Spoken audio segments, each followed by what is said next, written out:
Bonjour, salam alaikum, Zurf Lawan. Chers amis, nous allons, pendant cette émission, parler des épreuves dans la vie.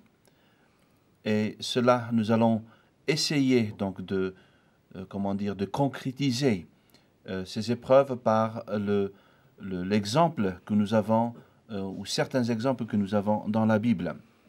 Alors, ceci sera basé en premier lieu sur la parole de Dieu, Dieu qui nous fait des promesses et Dieu qui nous donne justement la force de pouvoir vaincre les épreuves qui sont dans nos vies. Et d'autre part, voir aussi que la promesse qui a été faite à Abraham, malgré l'épreuve, Dieu le bénit. Alors, je souhaite la bienvenue à Hassan et à Meki, ainsi qu'à Dalila. Bonjour. Alors, je commence à m'habituer à vous. Hein. Alors, je me demande ce que je ferai dans l'avenir sans vous. Hein. Alors, c'est un plaisir de partager la parole de Dieu avec vous, d'entendre vos commentaires. Merci. Et aussi, Dalila, par ta présence, parce que là, il faut dire qu'on est des hommes, hein. Il n'y a que des hommes. Alors, la présence féminine, ça fait du bien. Hein. Mais cela ne nous dérange pas. Non, alors nous sommes un vase, oui. Nous sommes un vase tous les trois, et Dalila, c'est la fleur au milieu de nous. C'est beau. C'est gentil. Oui. Bien dit. Alors, nous allons prier, si vous voulez nous accompagner dans la prière, baissant nos têtes, inclinons nos têtes, chers amis, frères et sœurs, et demandant à Dieu de nous faire du bien. Seigneur, merci parce que ta parole a été donnée pour nous enseigner. Comme il est écrit que tout ceci est écrit afin de nous enseigner. Nous qui sommes dans les derniers temps, comme le dit la Bible, et ceci est un privilège parce que nous n'avons pas besoin de faire les épreuves et les difficultés, de passer par les épreuves et les difficultés des prophètes et des personnes citées dans la Bible, mais on peut utiliser leur vie comme exemple afin de marcher et de corriger nos vies avec toi, Seigneur notre Dieu. Merci de nous aider aujourd'hui encore afin de comprendre ces choses. Nous te le demandons au nom de Jésus-Christ. Amen. Amen. Amen. Alors, comme je disais, nous allons parler donc, des épreuves que nous rencontrons dans la vie aujourd'hui, mais nous allons voir donc, au travers des exemples bibliques qui sont dans la Bible, voir aussi ces hommes et ces femmes que nous considérons comme étant des hommes parfaits, etc., mais finalement qui sont des hommes comme nous. Absolument. Alors, Dalila, oui. Tu veux bien nous lire le passage dans la Bible? Oui, le passage se trouve à Genèse 22. On va lire un long passage du verset 1 au 18. Après ces choses, Dieu mit Abraham à l'épreuve et lui dit « Abraham ?» Et il répondit « Me voici. » Dieu dit « Prends ton fils, ton unique, celui que tu aimes, Isaac. Va-t'en au pays de Moria et là offre-le en sacrifice, en holocauste sur l'une des montagnes que je te dirai. » Abraham se leva de bon matin, sella son âne et prit avec lui 2 serviteurs et son fils Isaac. Il fendit du bois pour l'holocauste et partit pour aller au lieu que Dieu lui avait dit. Le 3e jour, Abraham, levant les yeux, vit le lieu de loin. Et Abraham dit à ses serviteurs, « Restez ici avec l'âne. Moi et le jeune homme, nous irons jusque-là pour adorer et nous reviendrons auprès de vous. » Abraham prit le bois pour l'holocauste, le chargea sur son fils Isaac et porta dans sa main le feu et le couteau. Et ils marchèrent tous deux ensemble. Alors Isaac, parlant à Abraham, son père, dit « Mon père !» Et il répondit « Me voici, mon fils. » Isaac reprit « Voici le feu et le bois, mais où est l'agneau pour l'holocauste ?» Abraham répondit « Mon fils, Dieu se pourvoira lui-même de l'agneau pour l'holocauste. » Et ils marchèrent tous deux ensemble. Lorsqu'ils furent arrivés au lieu que Dieu lui avait dit, Abraham y éleva un autel et rangea le bois. Il lia son fils Isaac et le mit sur l'autel par-dessus le bois.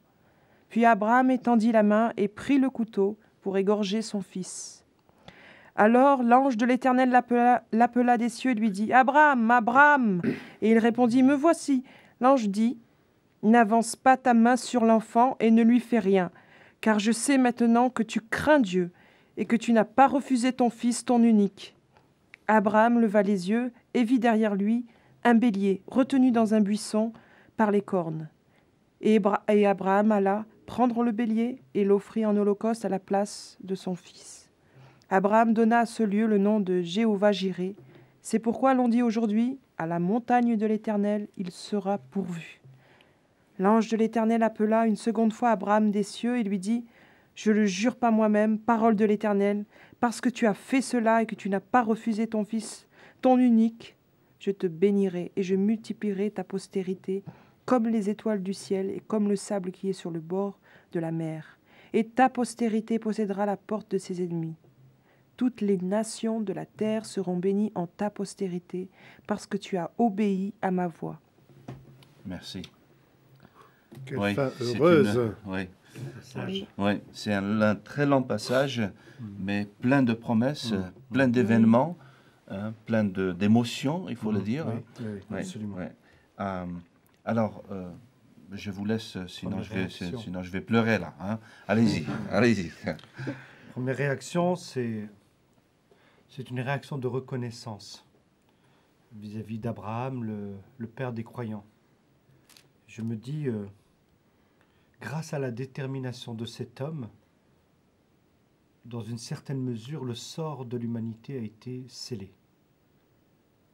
Ouais. Puisque la promesse qui touche Abraham, et comme cela vient d'être lu, et d'avoir une postérité aussi nombreuse que les étoiles du ciel et que le sable qui se trouve sur le rivage. Ouais. C'est-à-dire c'est symbolique qu'on ne peut pas compter. Ouais. C'est si nombreux. Oui.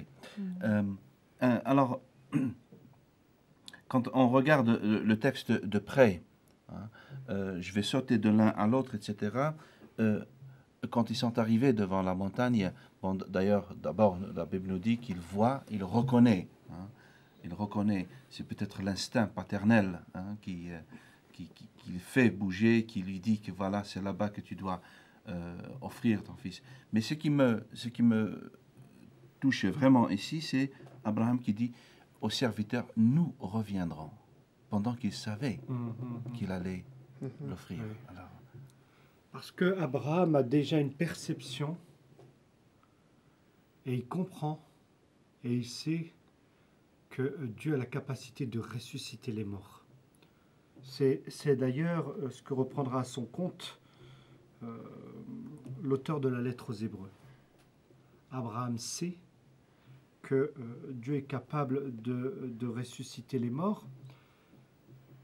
Nous reviendrons, mais c'est vrai que le contexte est assez déroutant parce que l'ordre qui est intimé, qui est donné à Abraham, est à la fois renversant parce qu'il déclenche une épreuve particulière pour Abraham.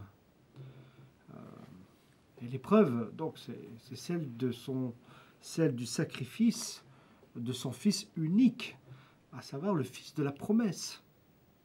C'est pourquoi Abraham a attendu tant et tant et tant d'années, promesse qui est sur le point de se réaliser, et Dieu lui demande de sacrifier ce fils unique. Alors, Meki, tu es très pensif là. Hein? C'est-à-dire qu'un père et normalement a une sensibilité à l'égard de son fils. Il aime son fils. Et Dieu sait très bien qu'il aimait son fils. Donner en sacrifice. Et ça a été rappelé qu'il avait la foi extraordinaire. De même penser que Dieu pourrait ressusciter son fils après l'avoir sacrifié. Mais d'entendre la voix de son fils, dire, mais nous avons le bois, nous avons l'endroit, mais le sacrifice même, l'objet de sacrifice, Dieu pourvoira. La foi ne se rationalise pas. On ne peut pas expliquer 1 + 1 = 2 concernant la foi. La foi, selon Dieu, d'après l'expérience d'Abraham, qui va au-delà de ce que nous pouvons voir de nos yeux. On aurait toujours tendance à voir je crois seulement à ce que je vois ou de toucher quelque chose. Et ça, c'est notre tendance. Mais la foi va au-delà, de voir dans l'invisible, plus loin de ce que nous voyons. Alors ici, il y a un passage qui dit que quand l'ange de l'Éternel lui parlait, il lui disait « Parce que tu ne m'as pas refusé hein, ce qui est cher à toi ». J'ai l'impression que Dieu, en lisant la Bible, j'ai l'impression que Dieu veut toucher justement là, le point que nous chérissons le plus. Oui, bien sûr. En ce qui concerne Abraham, Abraham est pleinement convaincu de la permanence et de la solidité de la promesse de Dieu. Alors sans aucun doute, il y a toute l'affection qui habite une relation entre père et fils.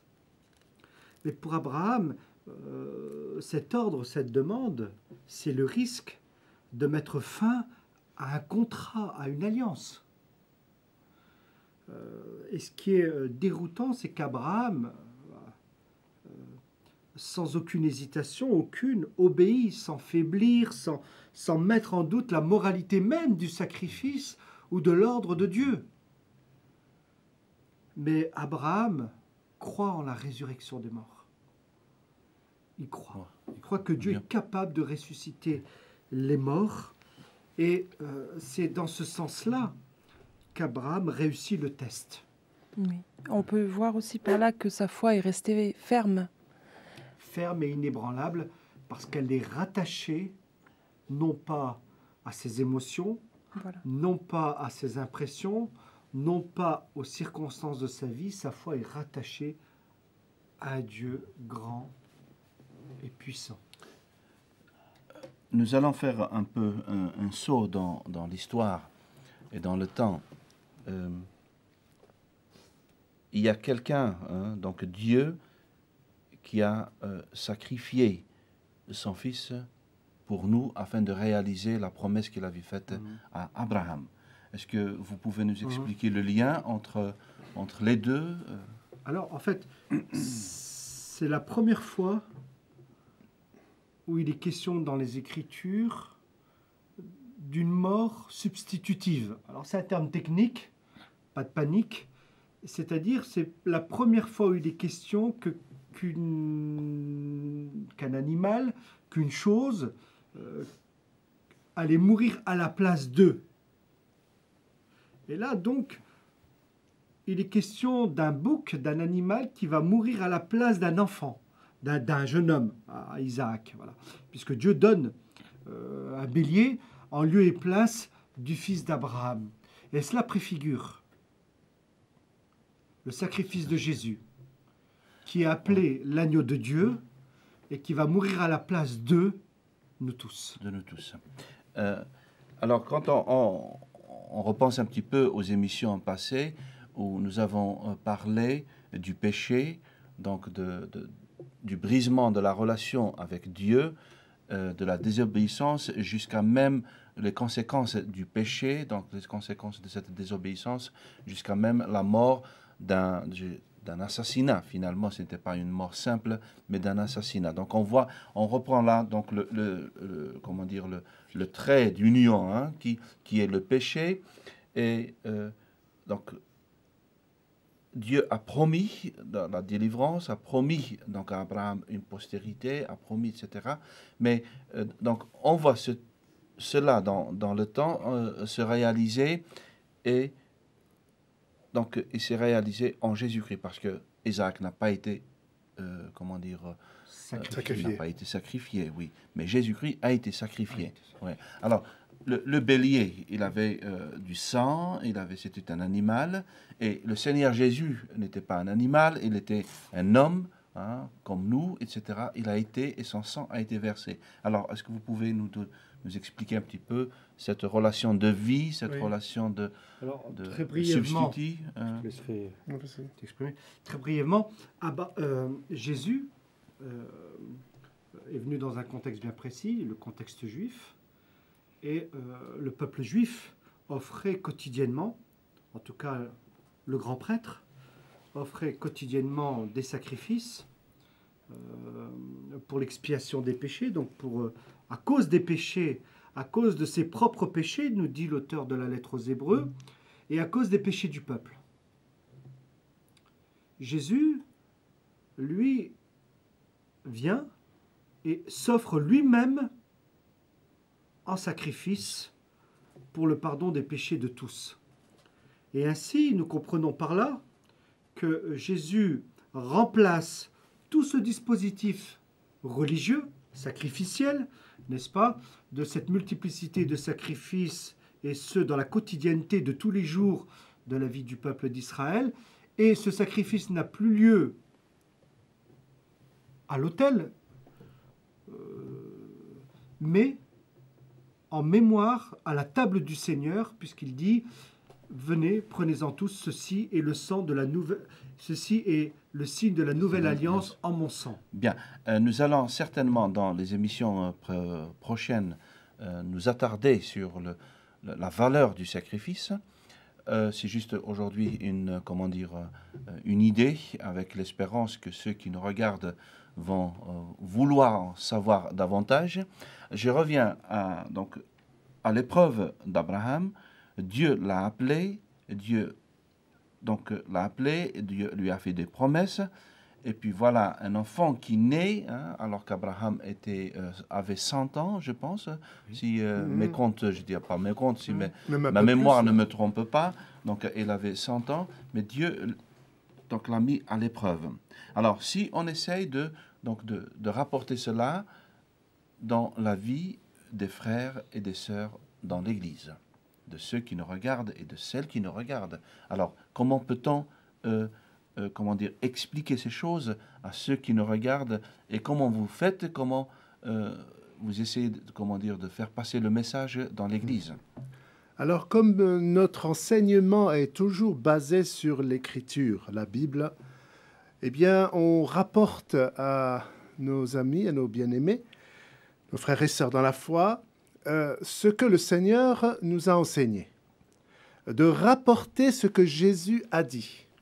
Alors, dans cette pensée de sacrifice, du don de sa vie, il est rapporté que Jésus, il dit à un moment, celui qui préfère sa famille, ses amis, sa femme, ses enfants, ne peut être mon disciple. C'est vrai que c'est un mot fort, mais c'est dans la pensée de mettre Dieu en premier. D'où le premier commandement des 10 commandements, tu aimeras ton Dieu de tout ton cœur, de toute ton âme, de toute ta force, et tu le serviras lui seul. Dieu avant tout, Dieu premier servi. Et c'est vrai que dans notre sacrifice de vie, ou dans l'encouragement que nous pouvons apporter, c'est d'abord suivre Dieu. C'est ça qui est essentiel. Ensuite, les choses viennent. Oui. Alors, pour les épreuves, parce que là, il y a une épreuve. Dieu appelle, on se dit que, alors nous avons un tapis devant nous, tout est plat, tout est bien, etc. La vie est un long fleuve tranquille. Pardon ? La vie est un long fleuve tranquille. Voilà, conception de... Oui, donc... conception moderne de la... Mais apparemment, c'est le contraire. Oui, parce que l'apôtre Pierre nous explique que la foi doit être purifiée. Et purifiée comme on purifie l'or, c'est-à-dire au creuset. Et l'épreuve, dans la marche du croyant, a une valeur pédagogique. C'est-à-dire on ne fait pas un disciple sans épreuve. On ne fait pas un disciple sans souffrance. Ça n'existe pas. Parce que dans l'épreuve, dans la difficulté, dans l'adversité, nous apprenons à nous attacher à Dieu et à Dieu seul. Alors, qu'est-ce qui peut... Parce que nous sommes tous passés par là, par des épreuves. Et nous passerons encore tous par là. Et nous passerons tous encore par et là. C'est une bonne nouvelle. Voilà. Oui. Et qu'est-ce qui peut nous soutenir à ce moment-là? La consolation de Dieu. Et la promesse qu'aucune épreuve ne surviendra et qui soit au-delà de nos capacités.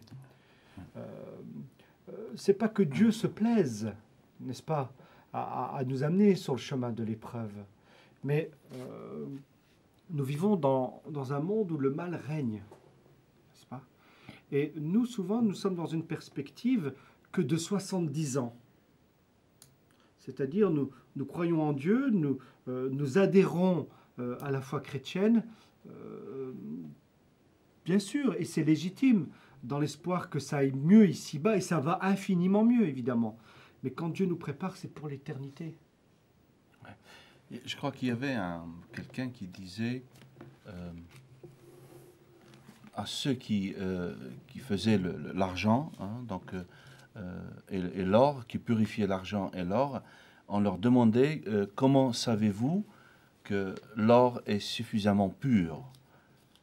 Alors, il paraît que la réponse était la suivante, c'est que il le fait passer donc par toutes sortes d'épreuves, donc de purification, jusqu'à ce qu'il voit son visage. Donc donc l'artisan, quand il voit son visage dans l'or purifié, alors il dit à ce moment-là, l'or est et le métal précieux. Le métal précieux est purifié.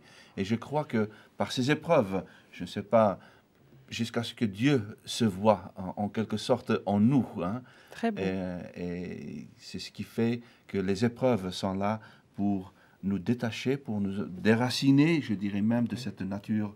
Oui. Mais continue ton propos, je voudrais rebondir Oui. dessus. Non, alors c'est à toi. Voilà, Oui, voilà. j'aimerais bien. Alors nous ne devons pas oublier que Jésus, nous dit l'auteur de la lettre aux Hébreux, a été qualifié par ses souffrances. Il a été amené à la perfection par les souffrances qu'il a endurées. Et étant donné qu'il y a une solidarité, la Bible dit qu'il n'a pas honte de nous appeler ses frères, n'est-ce pas?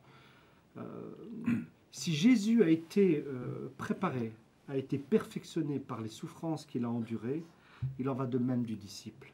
C'est un principe que Dieu utilise, et je dirais c'est l'école de formation, du disciple. Est-ce qu'on peut dire qu'il y a un appel n'est jamais suivi, non, n'est jamais peut-être, que lorsqu'un appel est lancé, donc Dieu qui appelle, est-ce qu'on peut dire que la vie serait plus ou moins plus facile que avant d'avoir reçu l'appel? Tout le parcours dans notre vie chrétienne sera aussi parsemé d'épreuves. Et Jésus ne nous a jamais promis un ciel sans nuages. On traversera des difficultés. Donc, que l'on soit qu'on ait la foi profonde en Christ, sur la terre, tant que ça ne sera pas la perfection, quand on sera dans la présence de Dieu, on subira toujours des épreuves. Alors, je pose une autre question. Est-ce que, dans votre expérience, hein, dans vos expériences dans la vie personnelle et dans la vie, je dirais, d'église, est-ce que celui qui est appelé, hein, quand Dieu appelle quelqu'un, est-ce qu'il a plus d'épreuves que lorsqu'il n'a pas été appelé? Alors, on ne peut pas dire une loi, on ne peut pas faire une loi, mais bon, dans la vie... Oui, c'est vrai que pour faire un ingénieur, il faut plusieurs années de formation. Moi, je crois que parce que nous sommes appelés à être les modèles du troupeau, parfois on peut avoir l'impression que il faut absolument que cette cohérence d'ensemble, je parle de notre vie, oui, qu'il y ait une certaine harmonie, un tout qui se tienne. Voilà. Mais dans l'absolu, nulle part dans le Nouveau Testament, il est question que le ministre du culte, le pasteur, soit davantage éprouvé que le chrétien lambda. Voilà. Je crois qu'en la matière, en termes d'épreuves, nous sommes tous logés à la même enseigne, sans exception aucune. Alors moi, je voulais rebondir sur vous deux et peut-être étouffer la question de mon frère Kader. Alors c'est vrai qu'il est au courant d'entendre parler, et je crois que c'est ce qui veut dire Kader dans les églises, entre frères et sœurs même, qu'en proportion de l'appel qu'il y a sur notre vie, le Seigneur va permettre aussi, en proportion des responsabilités même, que nos caractères soient transformés, que nous soyons vraiment à l'image du Seigneur Jésus pour pouvoir être vraiment ce fruit, pouvoir être ce témoignage et que des personnes soient encouragées. Alors, encore une fois, le programme est le même pour tous, c'est-à-dire l'affirmation, l'établissement du caractère de Jésus pour chacun d'entre nous. Et une fois de plus, je ne vois pas dans le Nouveau Testament l'idée qu'il y aurait en proportion de l'appel plus ou moins d'épreuves, de difficultés. Il y en a peut-être un seul exemple que nous avons, c'est Paul. Paul qui se targue d'avoir souffert et travaillé plus que tous, mais Paul est l'apôtre des nations. Et il n'y en a eu qu'un, il n'y en aura qu'un. Est-ce que les épreuves par rapport à l'appel que nous avons, est-ce que notre personne, donc le moi, comme on dit, est-ce qu'il joue aussi un rôle dans l'obstacle, dans ces épreuves? Ce que tu veux dire, c'est que notre caractère doit être formé par l'épreuve. Disons que... Oui, c'est ça. Effectivement, le plus grand obstacle à l'œuvre de Dieu dans notre vie, c'est nous-mêmes. C'est nous-mêmes. C'est nous-mêmes. Et cela, nous devons bien le comprendre. Et nous revenons à cette notion de responsabilité, de liberté. Et comme dit l'apôtre Paul dans la deuxième lettre aux Corinthiens au chapitre 10, c'est à nous de renverser les forteresses. C'est à nous d'amener toute pensée captive à l'obéissance de Christ. Dieu a fait son œuvre une fois pour toutes sur la croix. La Bible nous parle aussi, bien que le temps est presque à sa fin, la Bible nous parle aussi de Satan qui est l'ennemi de nos âmes. D'ailleurs, c'est lui qui a amené donc, Adam et Ève à la chute. Donc il peut jouer aussi un rôle dans les épreuves. Absolument. Ouais. Alors, sur ce, nous allons vous quitter en vous disant, si vous voulez nous écrire, si vous voulez réagir, peut-être vous n'êtes pas tout à fait d'accord avec nous, vous avez toute la liberté, bien entendu, ou peut-être que vous passez par des épreuves et vous avez eu la victoire sur ces épreuves. C'est bien de nous dire, de nous enseigner, de nous encourager par vos expériences. Écrivez-nous. Il y a sur l'écran de la télévision des numéros de téléphone et puis pour le courrier électronique, le courriel. Alors, n'hésitez pas à nous écrire, n'hésitez pas à nous appeler. Dans la mesure du possible, nous vous répondrons. Et merci d'avoir donc été avec nous. Merci Meki, merci Hassan, merci Dalila. Merci à toi. Et nous vous laissons à la grâce de Dieu. Et au revoir. Au revoir. Et au revoir. Au revoir.